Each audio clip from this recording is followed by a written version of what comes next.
할렐루야. 오늘 말씀을 통해서 이번 한 주간 우리가 영적인 삶에 있어서 중요한 양식을 공급받고 또 세상을 이길 수 있는 힘의 그런 원동력을 붙잡고 채울 수 있는 귀한 시간 되시기를 바랍니다. 여러분, 세상에는요 별 사람이 없어요.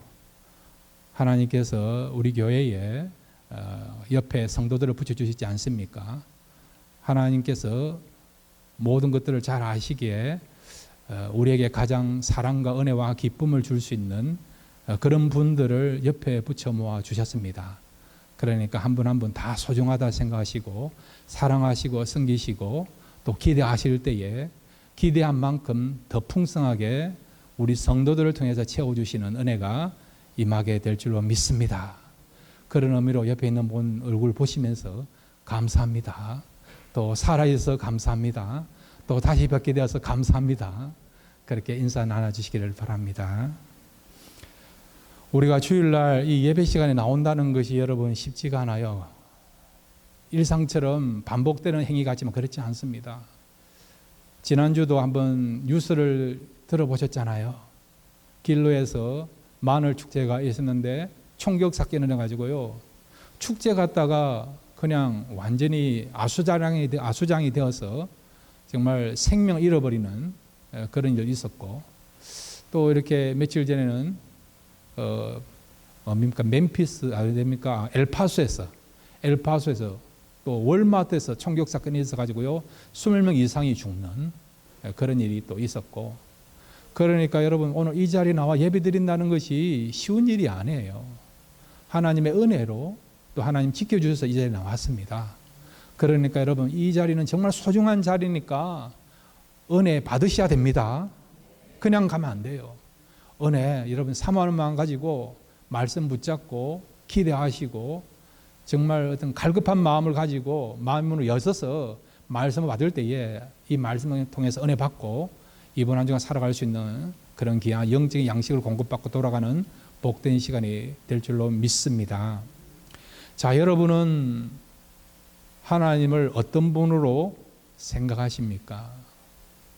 어떤 분은요 하나님 하면 무서운 분으로, 두려운 분으로 생각하는 분이 있더라고요.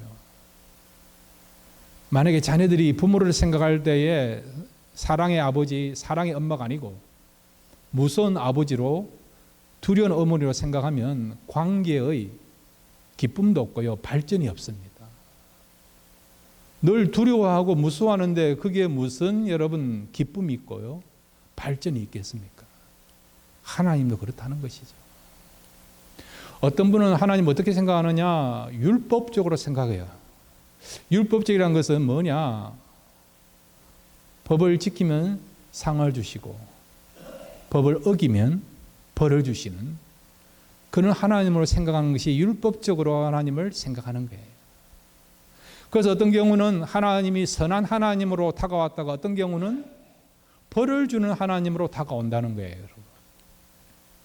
물론 우리가 법을 지켜야 됩니다.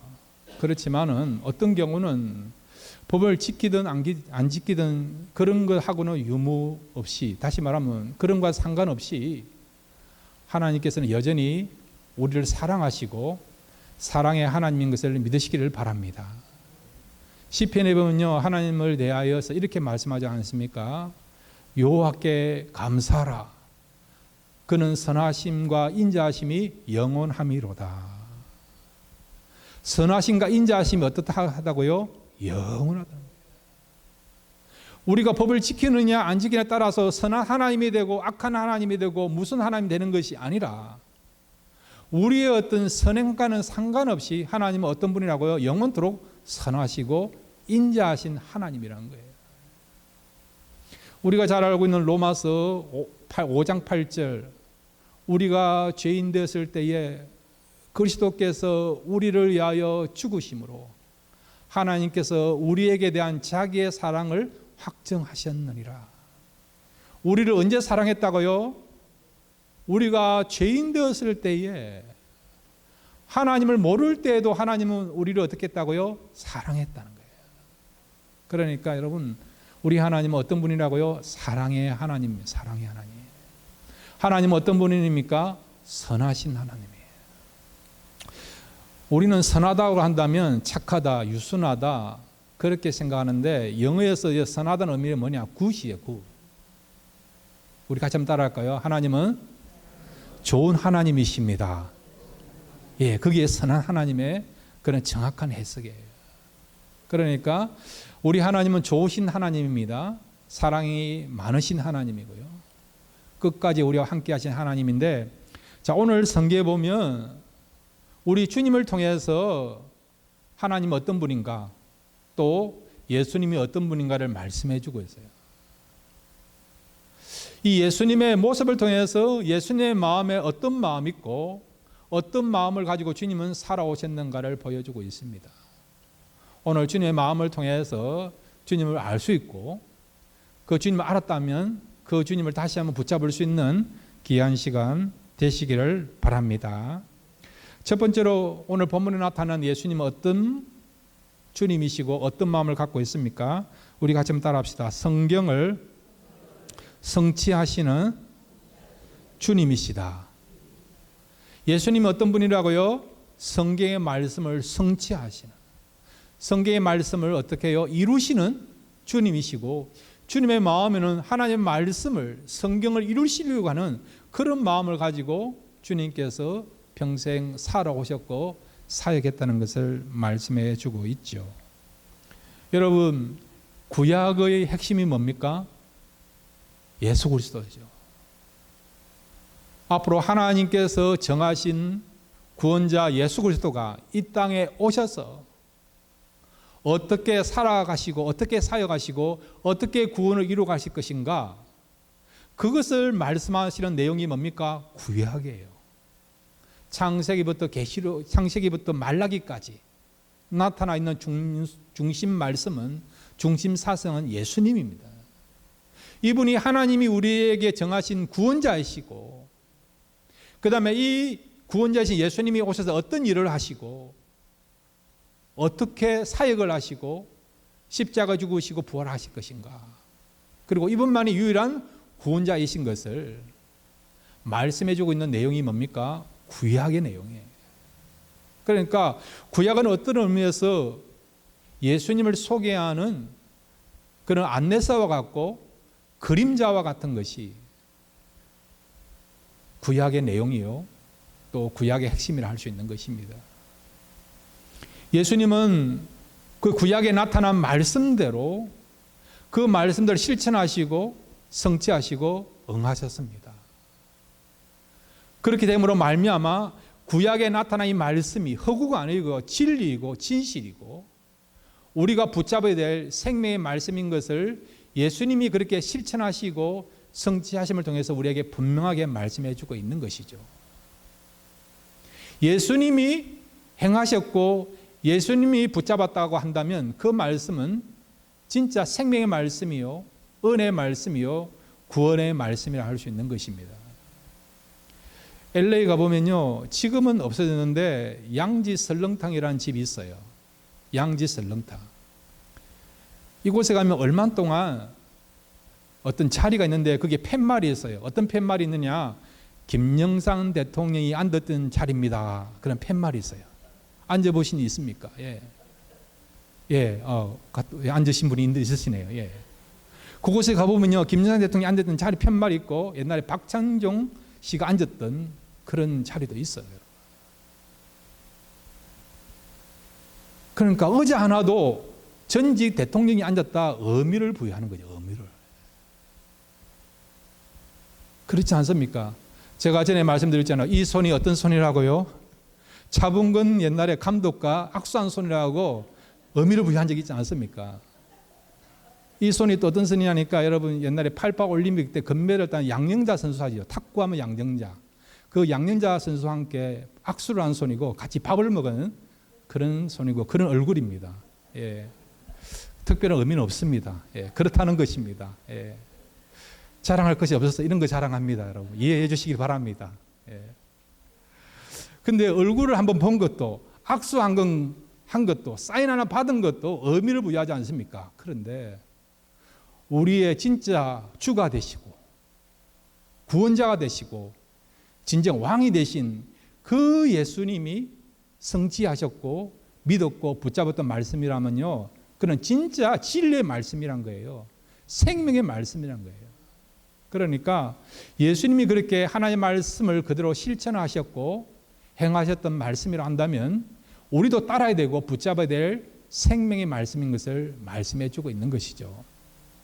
자, 오늘 본문에 보면 이 마태가요, 이 마태복음을 쓴 마태가 예수님의 그런 사역의 모습을 보고 뭐라고 표현하고 있느냐? 바로 이분이 구약에 말씀하신 그 구원자이심을 분명히 말씀해 주고 있죠. 연약한 자를 도우시고 불쌍히 여기시는 그 예수님의 모습과 사역을 보고 선지자 이사야가 말씀했던 것처럼 그 말씀을 그대로 인용하고 있는 거예요.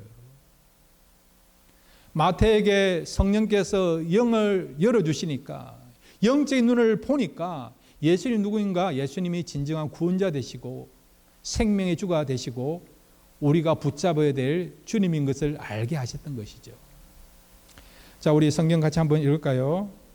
요한복음 18장 32절 우리 같이 한번 읽겠습니다. 요한복음 18장 32절입니다. 함께 읽겠습니다. 시작. 보라, 18장 32절 시작. 이는 예수께서 자기가 어떠한 죽음으로 죽을 것을 가르쳐 하신 말씀을 응하게 하려 함이라. 아멘.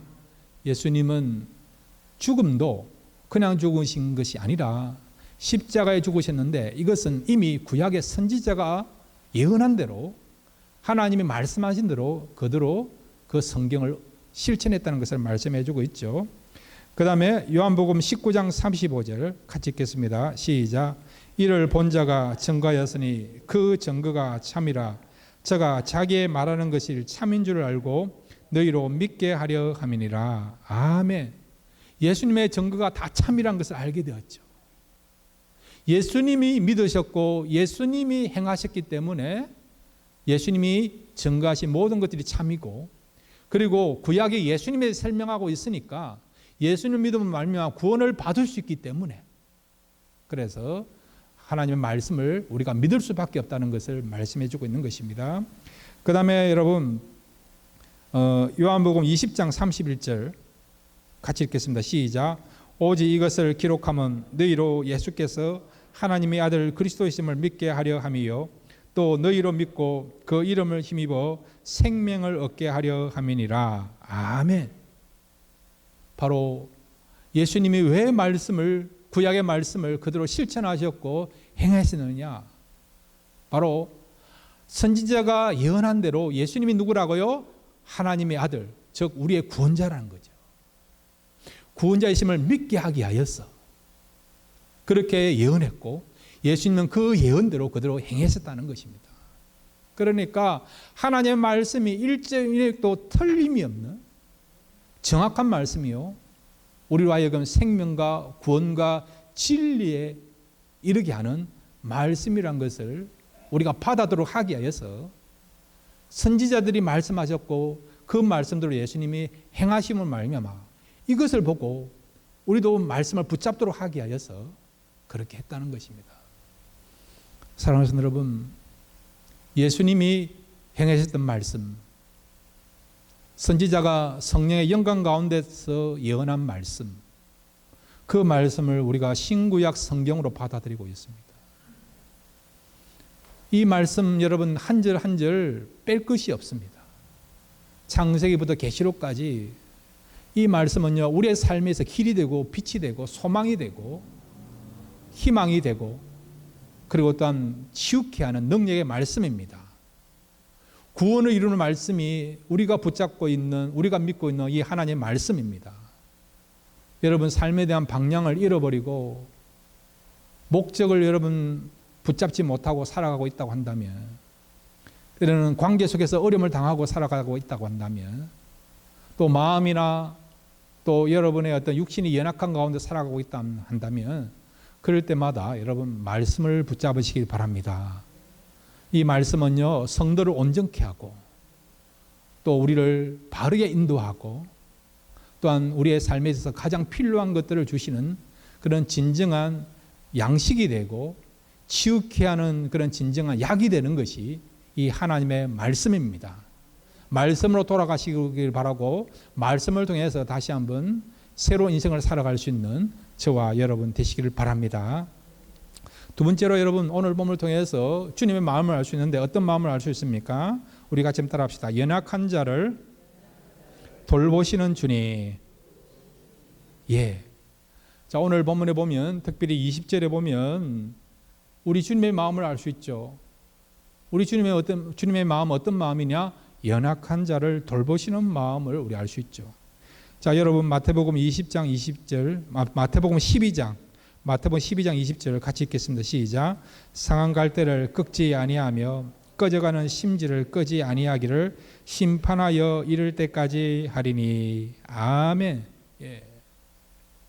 우리 주님이 어떻게 하신다고요? 상한 갈대를 어떻게 해요? 꺾지 아니하고 꺼져가는 심지를 어떻게 해요? 끄지 아니한다는 겁니다. 여러분 갈대밭을 걸어본 적이 있습니까? 저는 걸어본 적이 있습니다. 그 부산에 가면 을숙도라는 곳이 있어요. 철새 도래지로 유명한 곳이에요. 그곳에는 갈대가 참 많아요. 어떤 경우는 3m가 넘는 것도 있습니다. 그런데 갈대는 약하지 않습니까? 우리가 어떤 경우는 여자를 가리켜서 갈대에 비유하지 않습니까? 섹스피어는요 이렇게 이야기했어요. 여자 그대 이름은 갈대니라. 예, 그렇게 이야기하지 않습니까? 베르디의 유명한 리골레토라는 그런 오페라 가운데 여자의 마음은 갈대와 같다. 예, 그런 가사도 있지 않습니까? 흔들리는 마음 그렇게 할 때 갈대를 이야기하지 않습니까? 여자만 그런 게 아니고요. 남자도 갈대예요. 예, 요즘 남자들의 마음이 어떤 경우는 더 흔들리지 않습니까? 이렇게 갈대는 연약한 것을 상징하는 것이 가을대입니다. 가만히 있어도 여러분 쉽게 꺾이는 것이 갈대예요. 갈대. 그런데 오늘 성경에 보니까 이 갈대가 어떻게 했다고요? 상한 갈대. 꺾여 있는 갈대라는 거예요. 꺾여 있는 갈대. 그냥 가만히 내버려도 그냥 꺾이는 것이죠. 결국 이렇게 사라지는 것이고 없어지는 것이 상한 갈대라는 것입니다. 그 다음에 여기 보시면 꺼져가는 심지라고 했어요. 그냥 내버려도 어떻게 해요? 저절로 꺼져가는 겁니다. 그러면 어떻게 됩니까? 고약한 냄새가 나는 것이죠. 그런데 우리 주님은 어떻게 하십니까? 상한 갈대도 어떻게 해요? 꺾지 아니하시고 꺼져가는 심지도 어떻게 해요? 끄지 아니한다는 것이죠. 이 세상은요 어떤 의미에서는 승자 우리가 독식이라 하죠. 강한 자 독식이라는 것입니다. 강한 자는 살아남고 약한 자는 살아남지 못하는 그런 현실 속에 살아가고 있습니다. 연약한 자를 돌아보지 아니한다는 거예요, 여러분. 역사가 그런 것들을 증명하고 있지 않습니까? 니체 같은 사람은 뭐라고 이야기하느냐? 약한 자를 돌아보는 것은 악이다라고 그 정도까지 이야기를 했어요. 이 세상은 힘 있는 자에 의하여서 움직이고 있다는 것을 이야기하고 있는 것이죠. 지금 우리 한국에서 제일 큰 문제가 뭡니까? 일본과의 무역 전쟁 아닙니까? 안타까운 일이에요, 여러분. 우리가 생각할 때 일본이 과거에 잘못된 것을 뉘우치고 그러면 용서하고 받아들이고 좋은 관계 유지할 건데 끝까지 그 사람들은 자기의 잘못을 인정하지 못하는 그런 안타까움이 있지 않습니까? 여러분, 일본뿐만 아니라 세계 역사를 보면 그런 것이 너무 많아요. 강한 자는 끝까지 자존심을 굽히지 않고 자기가 잘했다고 이야기하는 것들이 얼마나 많이 있습니까? 어떤 경우는 그 강한 것을 가지고 부와 군대 힘과 힘을 가지고 약한 자를 억압하고 압제하고 여러분 구속하고 가정을 파괴시키고 민족과 사회를 파괴시키는 일들, 때로는 그들의 것을 강탈하는 일들을 우리가 얼마나 많이 보고 있고 경험했습니까? 한마디로 어떤 의미에서는 세계 역사는 약한 자를 돌보지 아니에요. 강한 자가 계속해서 살아남아서 독식하는 것을 우리가 경험하고 있고 체험하고 있지 않습니까? 그런데 우리 주님은 어떤 분이라고요? 이렇게 상한 갈대, 정말 약하고 연약한 자를 어떻게 한다고요? 내버려 두지 아니하시고 포기하지 아니하시고 돌본다는 것입니다. 꺼져가는 심지도 마찬가지예요. 그냥 가만히 내버려도 꺼져갈 건데도 어떻게 해요? 주님은 돌아보고 포기하지 아니한다는 거죠. 주님은 왜 이렇게 하시는가? 우리 같이 따라합시다. 주님은 연약한 자를 돌보신다. 이게 주님의 마음이에요. 주님은 연약한 자를 어떻게 하는데 불쌍히 계신다. 불쌍히 계신다.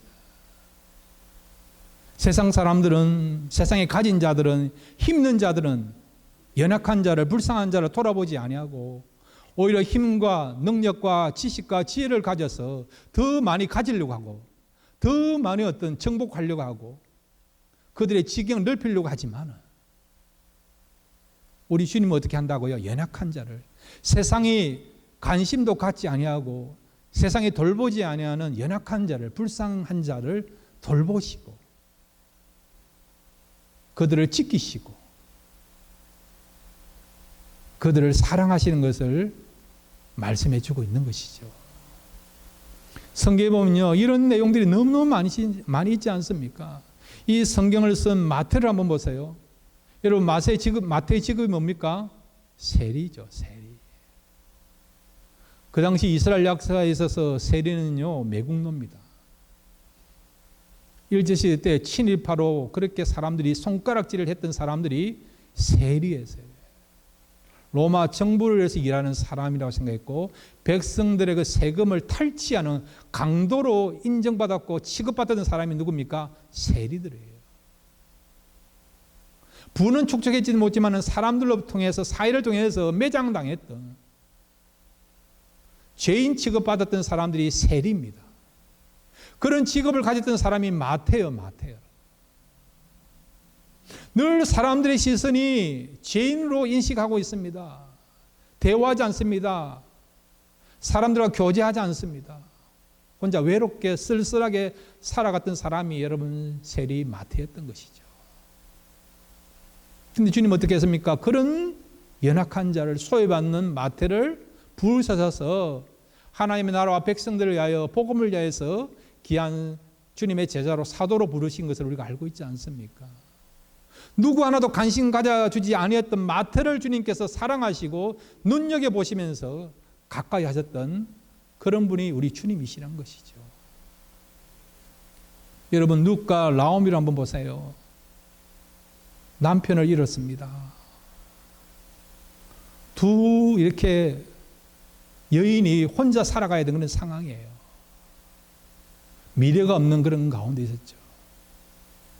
근데 하나님 어떻게 합니까? 룻과 나오미를 돌보지 않습니까? 보아스라는 사람을 만나게 해서 룻은 이렇게 새로운 인생, 가정생활을 하게 되고 그리고 거기서 바로 다윗이 나오게 되고 예수님 족보에 나오는 여인으로 삼지 않습니까?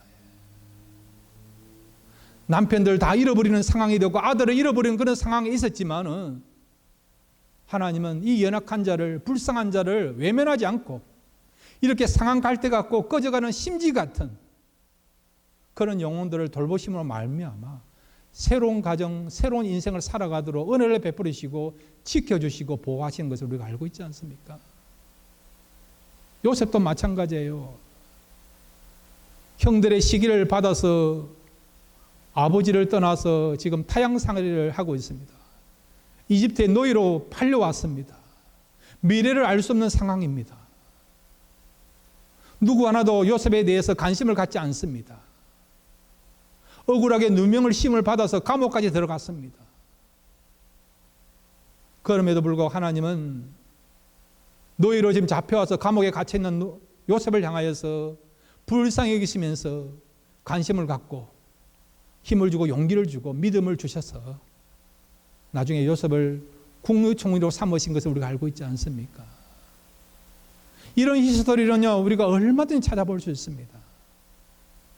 비록 가장 연약하고 약한 위치에 있다 하더라도 사람들은 세상을 외면할지는 모르지만 하나님은 외면하지 않는다는 사실을 믿으시길 바랍니다. 그것이요, 상한 갈대를 꺾지 않으시고 꺼져가는 심지를 끄지 않으시는 주님의 마음이라고 하는 것입니다. 오늘 여러분 이 본문이 우리에게 다가오게 되는데, 이 본문을 우리가 볼 때에 이 본문에 나타난 배경을 이야기하면, 지금 우리 예수님이요 안식일 날 해당에서 말씀을 전하게 되었습니다. 그런데 그 해당에 지금 손 마른 사람이 자리를 하고 있는 거예요. 손 마른 사람. 그러니까 지금 혈액순환이 안 되어서 손을 정상적이게 쓸 수 없는 상황, 그리고 여러분 손이 지금 불편해서 손을 마음대로 활용할 수 없는 그런 핸디캡을 갖고 있는 사람이 손 마른 사람입니다. 그런데 바리새인들이 예수님께 이런 질문을 합니다. 이 사람을 고치는 것이 마땅합니까? 아닙니까? 라고 질문하죠. 그 이유는 바로 안식일 날 예수님이 병자를 고치면 안식일을 어기게 되니까 이것을 가지고 예수님을 잡아들이기 위하여서 율법을 어겼다는 그런 이유를 붙였어. 예수님을 잡아들이기 위하여서 그런 어떤 의도를 가지고 그런 질문을 하게 된 것이죠. 만약에 예수님 병자를 고치면 병자 입장에서는 회복되니까 자유함을 얻으니까 얼마나 좋겠습니까? 새로운 인생을 살 수 있는 거죠. 그런데 예수님이 만약에 그 일을 하면 예수님이 앞으로 사역하는데 큰 걸림돌이 되는 것이죠. 계속해서 바리새인들로부터 공격을 당하게 되는 것입니다. 여러분이 그런 상황이라면 어떻게 하겠습니까? 그런데 예수님 어떻게 하셨다고요? 자, 오늘 우리 성경 같이 한번 읽겠습니다. 마태복음 12장 9절과 그 다음에 여러분 10절, 13절 세 군데를 같이 읽겠습니다. 시작. 거기를 떠나 저희 회당에 들어가시니 한편 손 많은 사람이 있는지라 사람들이 예수를 송사하려 하여 물어가로되 안식일에 병 고치는 것이 옳으니까. 13절입니다. 이에 그 사람에게 이르시되 손을 내밀라 하시니 저가 내밀어 다른 손과 같이 회복되어 성하더라. 아멘. 예수님은 고쳐야 될 것인가, 그냥 외면해야 될 것인가, 그런 상황 가운데 있었지만 어떻게 했다고요? 병자를 고쳐주신 거죠. 얼마나 공격을 당할 수 있습니다. 예수님이 사역하는 데 있어서 어려움을 당할 수 있습니다. 이것이 하나의 빌미가 되어서 계속해서 바리새인들로부터 종교 지도자를 통해서 방해를 받을 수 있습니다. 그럼에도 주님은 어떻게 했다고요? 그런 것에 초점 맞추지 않고 무엇을 선택했다고요? 병자를 선택한 것이죠. 손 마른 자에게, 장애자에게, 연약한 자에게 상한 갈대와 꺼져가는 심지어 같은 그 영혼을 회복하는 일에 주님은 초점 맞추시고 거기에 마음을 두시고 생명을 구원한 일에 주님께서 목숨 거시는 것을 우리가 보게 되는 것이죠. 주님의 마음이 그렇다는 것입니다. 여러분 연약한 자라고 생각하십니까? 마음이 아프고 육신이 연약하고 삶에 대한 희망이 없고 답답하시고 그런 연약한 자라고 생각하십니까? 그리고 둘러봐도 사람이 없다고 생각하십니까? 너무 외롭다고 생각하십니까? 그럴 때 여러분 주님이 계시다는 사실을 믿으시길 바랍니다. 주님은 이렇게 상한 갈대 왔고 꺼져가는 심지 같은 세상에서는 돌아보지도 않고 관심을 갖지 아니하는 그런 어떤 존재를 하더라도 주님은 어떻게 한다고요? 이런 사람들을 향하여 지대하게 계속해서 관심을 가지시고 은혜를 베풀어 주시고 도와주시고 함께 한다는 사실을 믿으시기를 바랍니다. 세 번째로 우리 주님은 어떤 분입니까? 우리 같이 따라합시다. 우리에게 소망을 주시는 주님이시다. 예. 자, 여러분, 우리 주님은요, 우리에게 소망을 주십니다. 상한 갈대를 꺾지 아니하시고 꺼져가는 심지를 끄지 아니하신다면서요. 일반 상식적인 이치를 가지고 생각해 보면요, 가만히 있어도 꺾인 갈대는 그냥 꺾여지는 거예요, 여러분. 꺾인다는 말은 희망이 없다는 겁니다. 포기해야 된다는 것입니다. 그냥 심지가 아니고요, 활활 타는 심지가 아니고 꺼져가는 심지에 여러분 희망이 없는 겁니다. 시간이 지나면 그냥 소멸되는 것입니다. 희망이 없는 것이죠. 그런데 주님은 어떻게 한다고요? 상한 갈 때도 꺾지 아니하시고 포기해야 될 시점에도 포기하지 아니하시고 여전히 주님은 기대하고 계신다는 것이죠. 주님이 이렇게 상한 갈 때를 꺾지 아니하시고 꺼져가는 심지를 끄지 않는다는 말은 우리에게 소망이 있다는 것을 말씀해 주고 있습니다. 그리고 주님은요, 소망을 줄 수 있는 분이라는 것을 말씀해 주고 있습니다. 자, 우리 같이 따라합시다. 우리 주님은 전능하신 주님이십니다. 이 사실 믿으시기 바랍니다. 그렇기 때문에 세상에서는 꺾인 갈 때 포기해야 된다, 희망이 없다, 꺼져가는 심지, 절망이다, 내일이 없다, 그렇게 이야기할 수 있지만 주님은 그런 게 아니라는 거예요. 꺼져가는 여러분 심지도 꺼지 아니한다는 것은 얼마든지 희망이 있다는 거예요. 여러분. 상한 갈 때도 여러분 꺾인 갈 때도 꺾지 아니한다는 것은 여전히 뭐라고요? 희망이 있다는 거예요. 그러니까 다시 회복해 주겠다, 다시 소망을 가지게 했다는 것들을 말씀해 주고 있는 것입니다. 자, 우리 시편 23편 3절 같이 읽겠습니다. 시편 23편 3절입니다. 시작. 내 영혼을 소생시키시고 자기 이름을 위하여 의의 길로 인도하시는 도다. 아멘. 우리 하나님 어떤 분이라고요? 내 영혼을 어떻게 해요? 소생시키는 거예요.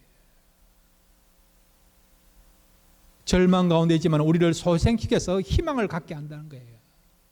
영적으로나 마음적으로나 육신적으로 소생할 수 없는, 일어날 수 없는 그런 상황임에도 불구하고 주님은 어떻게 한다고요? 이렇게 세워준다는 거예요. 소생시켜서 다시 소망을 갖게 한다는 겁니다. 새로운 인생을 살게 한다는 것입니다.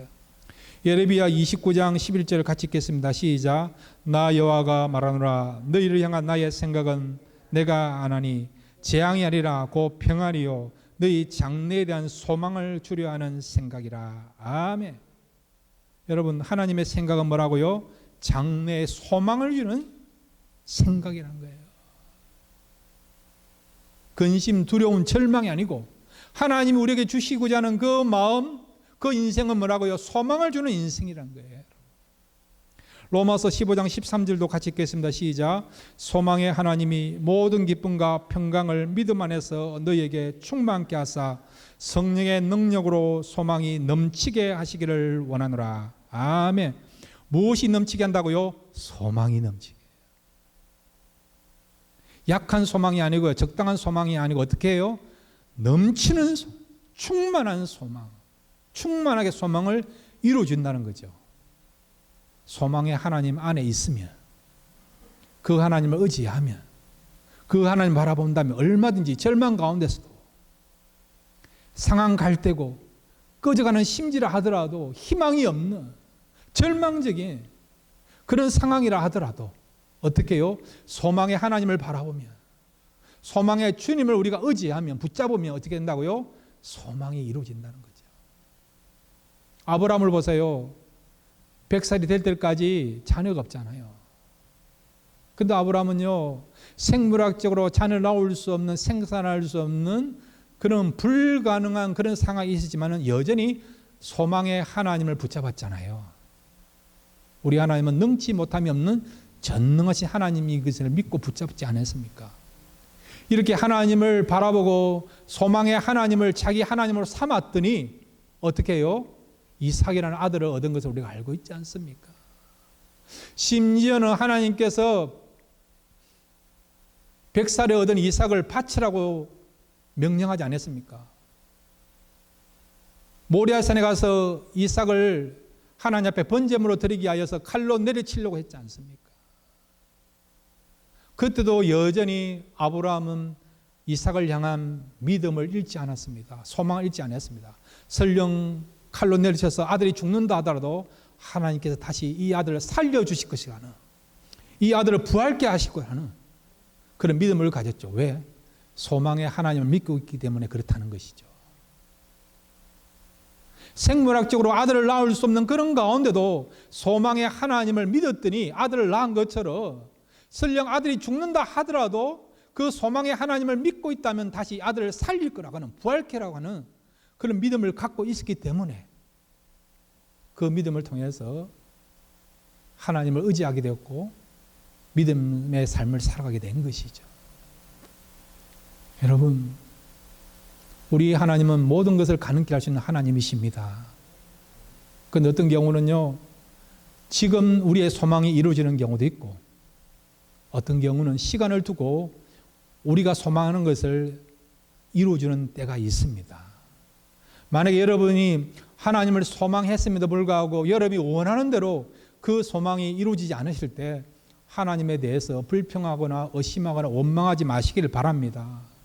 하나님은 모든 것들을 보시고 가장 정확한 때에 우리의 소망을 이루어주시고 우리의 기도를 응답해 주시는 분입니다. 여러분, 하나님이 응답해 주시고 우리의 소망을 이루어 주시는 그 시간이 가장 정확한 때요, 가장 빠른 응답이요, 가장 풍성한 역사가 나타날 수 있는 그 때인 것을 믿으시기를 바랍니다. 이번 한 주간 상황 갈 때도 꺾지 아니하시고 꺼져가는 심지도 끄지 아니하시는 이 소망의 하나님, 또한 우리의 연약함을 아시고 우리를 도와주시고 불쌍해지는 그 주님, 이 주님을 의지함으로 말미암아 여러분 평강 가운데서 승리의 삶을 살아가시는 저와 여러분 되시기를 바랍니다.